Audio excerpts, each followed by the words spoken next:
आज के इस वीडियो में हम हेड एंड शोल्डर पैटर्न के बारे में जानते समय मुख्य 4 चीज़ों को ध्यान में रखेंगे। Number 1, head and shoulder pattern क्या होता है और इसे कैसे पहचानते हैं। नंबर 2, ट्रेड में एंट्री कहाँ करें।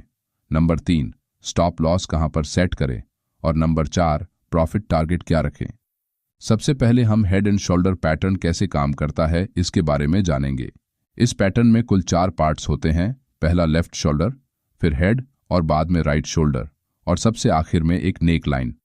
कुल मिलाकर इन 4 पार्ट्स को मिलाकर ये पैटर्न बनता है। चार्ट पर देखने में ये पैटर्न बहुत ही सिंपल दिखता है। इस चार्ट में प्राइस अप ट्रेंड में मूव कर रही है। मार्केट में कोई भी ट्रेंड हो, प्राइस कभी एक सीधी रेखा में ऊपर नहीं बढ़ सकती।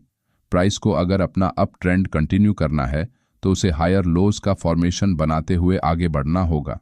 यहाँ इस चार्ट में प्राइस एक अप मूव देने के बाद ऊपरी लेवल्स पर सेलर्स मार्केट में अपनी एंट्री बनाकर प्राइस को फिर से एक बार नीचे खींचते हैं, लेकिन सेलर्स की संख्या कम होने से चार्ट पर छोटी छोटी कैंडल्स बनती है और प्राइस धीरे धीरे एक टाइट रेंज में कंसोलिडेट होते हुए नीचे आती है।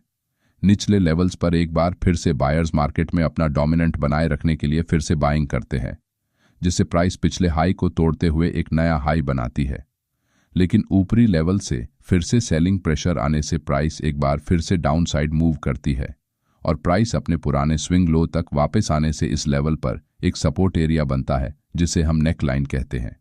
प्राइस इस सपोर्ट लाइन से रिजेक्शन लेकर एक बार फिर से ऊपर जाने की कोशिश करती है, लेकिन यहाँ बायर्स की संख्या कम होने के कारण प्राइस ज़्यादा देर तक इस लेवल पर सस्टेन नहीं होती और फिर से सेलर्स मार्केट में अपना पूरा कंट्रोल बनाते हुए प्राइस को नेकलाइन की तरफ पुश करते हैं।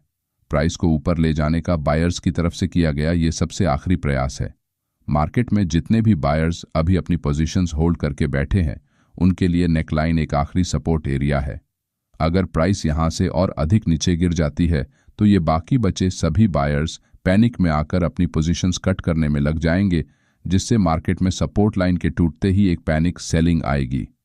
जिन बायर्स ने अपने स्टॉप लॉस इस नेकलाइन के नीचे लगाए होंगे, उन सभी के स्टॉप लॉस हिट हो जाएंगे और प्राइस एक जोरदार डाउनसाइड मूव देते हुए नीचे चली जाएगी। इस प्राइस एक्शन के कारण चार्ट पर आपको हेड एंड शोल्डर जैसा पैटर्न बनते हुए नजर आएगा। यहाँ इस प्राइस एक्शन को देखकर आपको हेड एंड शोल्डर एक परफेक्ट रिवर्सल ट्रेड सेटअप नजर आएगा, लेकिन सभी head and shoulder pattern trade करने के लिए उपयुक्त नहीं हो सकते। किसी भी चार्ट पैटर्न में ट्रेड करने से पहले मार्केट के स्ट्रक्चर को जानना बहुत जरूरी होता है। अगर मार्केट में एक स्ट्रांग अप ट्रेंड चल रहा है और सिर्फ head and shoulder pattern chart पर दिखने से आप रिवर्सल ट्रेड में एंट्री नहीं कर सकते। अगर मार्केट में स्ट्रांग अप ट्रेंड है तो प्राइस एक छोटा सा पुल बैक लेकर फिर से अपना ट्रेंड कंटिन्यू कर सकती है, जिससे आपकी ट्रेड एंट्री फेल हो जाएगी और आपको लॉस का सामना करना पड़ेगा। इसलिए हेड एंड शोल्डर पैटर्न में ट्रेड एंट्री बनाने से पहले कुछ महत्वपूर्ण बातों को ध्यान में रखना आवश्यक है। Number 1, head and shoulder pattern में अगर राइट साइड का शोल्डर हेड से बहुत बड़ा हो तो आप ऐसे समय ट्रेड में एंट्री करने से बचें, क्योंकि यहाँ मार्केट में बायर्स फिर से अपनी स्ट्रेंथ दिखाने में कामयाब हो गए हैं और सेलर्स अपना स्टॉप लॉस हंट होने के डर से अपनी पोजीशन से एग्जिट करने की कोशिश करने की संभावना ज्यादा बढ़ जाती है, जिससे ये ट्रेड एंट्री फेल हो जाएगी। नंबर 2, अगर राइट साइड का शोल्डर बनने में ज्यादा समय लगे तो ट्रेड नहीं करना चाहिए, क्योंकि यहाँ पर प्राइस नेकलाइन तक आने में बहुत ज्यादा समय लगाने के कारण इस बीच बहुत से सेलर्स मार्केट में अपनी पोजीशन बनाकर बैठे हैं और प्राइस जैसे ही नेकलाइन तक पहुंचती है, ये सेलर्स अपनी पोजीशन से एग्जिट करने से मार्केट में फिर से बाइंग प्रेशर बढ़ने से प्राइस ऊपर की तरफ मूव कर सकती है, जिससे head and shoulder pattern fail हो जाएगा।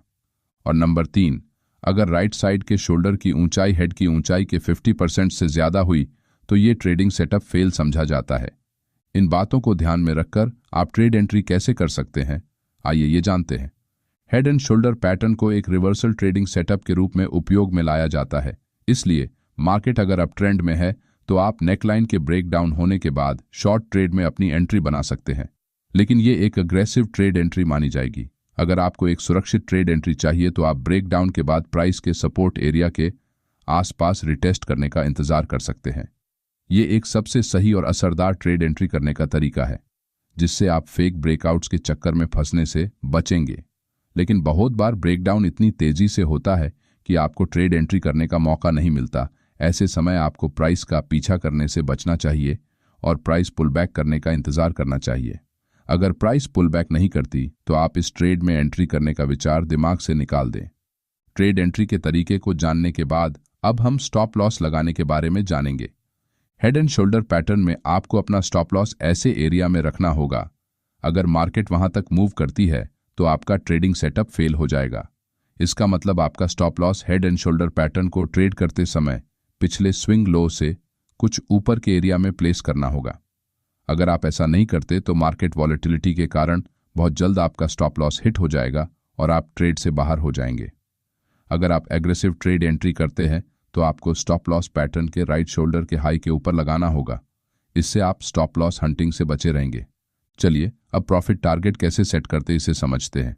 हेड एंड शोल्डर पैटर्न में प्रॉफिट टारगेट सेट करने के लिए आप दो मेथड इस्तेमाल कर सकते हैं। नंबर 1 प्राइस प्रोजेक्शन मेथड, जिसे हम फिक्स टारगेट मेथड कहते हैं, और number 2 trailing stop loss method. पहली मेथड में हम हेड एंड शोल्डर पैटर्न के बारे में ब्रेकआउट के बाद प्राइस और कितना आगे मूव कर सकती है ये फिक्स करने के लिए हेड के हाई से नेकलाइन तक की दूरी नापेंगे। उसके बाद उतनी ही दूरी का टारगेट हम अपनी एंट्री के बाद सेट करेंगे। इस मेथड को प्राइस प्रोजेक्शन मेथड कहा जाता है। लेकिन इस मेथड में आपका प्रॉफिट टारगेट फिक्स होने से आपको होने वाला प्रॉफिट भी लिमिटेड हो जाता है। लेकिन आपकी ट्रेड एंट्री के बाद मार्केट में चल रहा ट्रेंड और कितनी देर तक चलने वाला है ये कोई नहीं बता सकता। इस पूरे ट्रेंड को कैप्चर करने के लिए आप ट्रेलिंग स्टॉप लॉस मेथड का इस्तेमाल कर सकते हैं, जिससे आप ज़्यादा से ज़्यादा प्रॉफिट गेन कर पाएंगे। ट्रेलिंग स्टॉप लॉस का इस्तेमाल करने से आप पार्शियल प्रॉफिट बुकिंग करके अपने प्रॉफिट को सिक्योर कर सकेंगे।